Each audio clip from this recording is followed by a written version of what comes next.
Hello again, it's Mark here from GrimtreeGames.com, online game store and blog, and today we're going to do a game overview of Lords of War.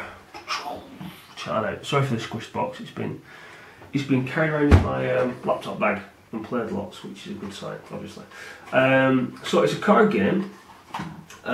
This is the first starter pack, Orcs and Dwarves. There's more to come. There's Elves and Lizardmen out any minute, I think. And maybe more after that, which is good.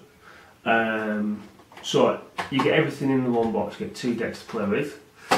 The Dwarves and the Orcs. It's played out on this mat, which you get in the box. Full deck mat. So I'll take you through some turns and show you how it's played. First of all, you find the general card. If you want to come in a little bit, you can see the cards have all got somebody depicted on, holding a large weapon, flailing it around. They've got arrows pointing off to the side, which is damage that they do in various directions. There's a rank symbol up there to tell you how good the card is. Just flick through a few, and the type of card they are. Now, if you notice, this isn't like Magic or games like that. You don't have a massive description at the bottom that you've got to follow and rules per card. The rules are for the game. You learn the game rules. The cards all do the same thing, which some people might find quite good. And you don't have to worry about an unexpected card coming up with an unexpected rule completely defeating your tactics. So what we do is we start off with, to make our hand, we get our general card, and then we get 5 other cards from the deck. 1, 2, 3, 4, 5, and that is our starting hand.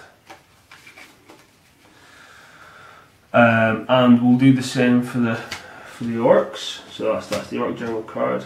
1, 2, 3, 4, 5. So our 2 starting hands. Now what we do is play 1, which will be me. But again, play 2 with me as well, I guess. So it doesn't really matter. So play 1. The dwarves they're going to pick a card. So obviously I've got my general card in here and others. I'm going to pick a card and put it on the number 1 spot as to start the battlefield off. So I will go and put my Dwarf Rockhound down, and then I pick a card back up from the deck, and that's me started, ready to rock and roll. So we'll do the same for the orc player, and I'll put down, I can't pronounce that name, Uregor Bloodfist. He's rock hard. So I want to put him down, and that will let you zoom in and have a bit of a look at him. This guy is one of the special troops. He's a command unit, which means A, he's got that symbol up there, and B, if you look, he's a little bit meatier than the rest of them. Well, you've not seen the rest of them yet, have you? But he's a little bit meatier, just a little bit more damage. All that will become clear. These cards you want to be careful of though, because if you lose 4 of them, if 4 are killed, you lose the game. So let's zoom back up. I'll pick a card for the orc player, and we'll have our first turn. So as you can see, it's played on a grid. And when you place a card, well, first of all, on your turn, you put a card down, and then you work out if you've done any damage and if you've killed anybody, and then you pull a card back either from the board or from the deck. Simple.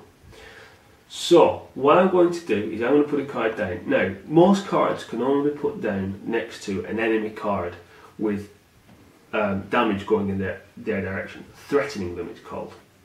Come here, I'll show you. Zoom in a little bit. So this is my hand, for example, so you can see the cards I've got. So I'm going to want to put somebody next to that orc to do him damage. And if you look, there's directions in are different on all the cards, giving you different strategies. So what I'm probably going to do is, if I take this card, it's going to be facing me, so that's important. Now I'm going to put him there. Okay.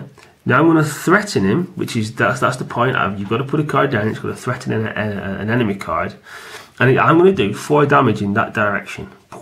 Now he has got 5, and I've got to get greater than 5 to kill him. So I haven't killed him, but it's not a problem, because he at the same time does 3 to me, but he doesn't kill me because I'm a 4. So that's a stalemate. So we'll leave it there. And then I'll pick up a card from my deck, put it back in my hand, job done.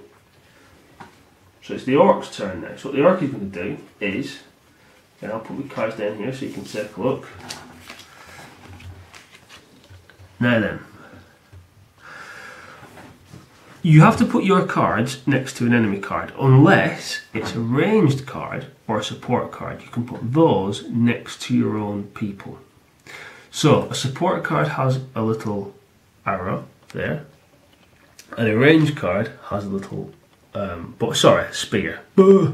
And a ranged card has a little bow and arrow symbol.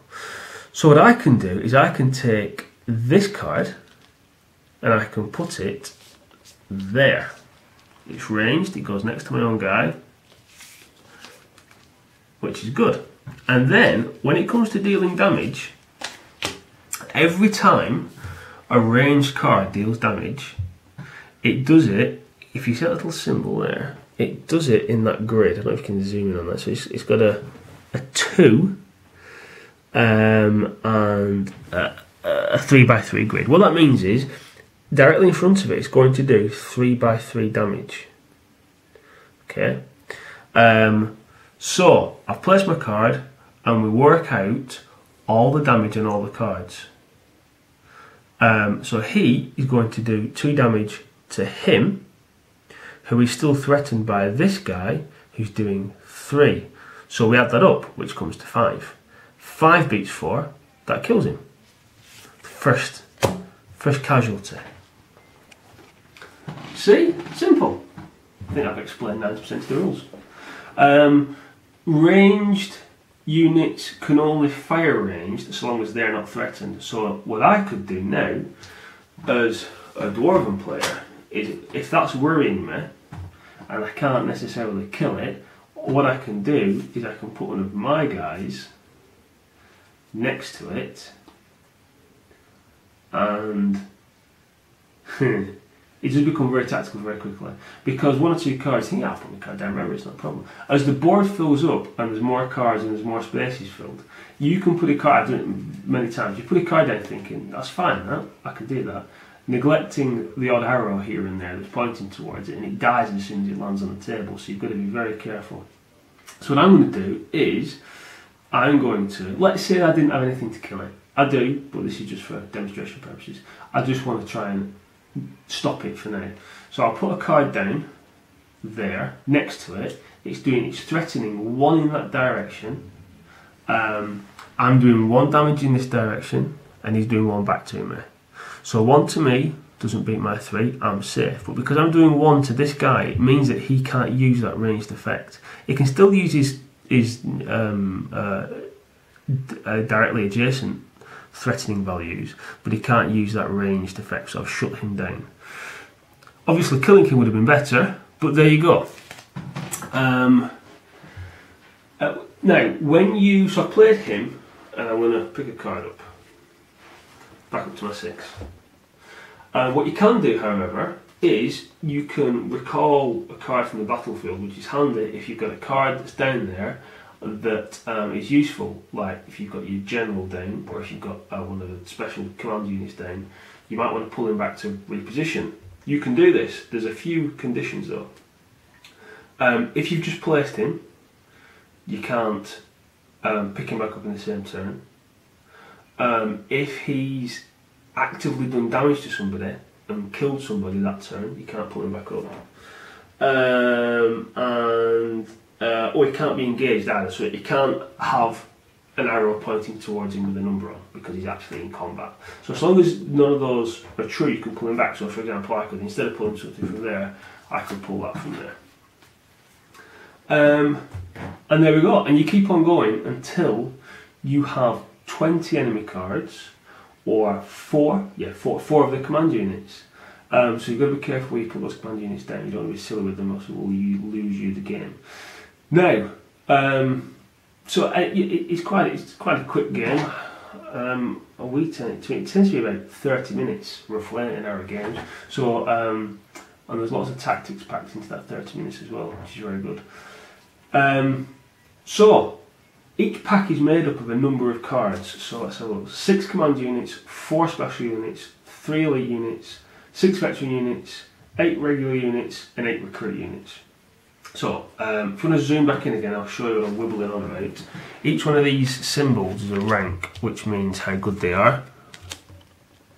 It means what level they're at. That is elite unit, regular, 3's regular, so that's a regular.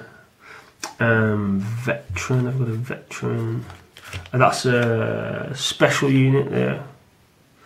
So you can see they're all slightly different. That's another command. You can tell the command units as well because they're named.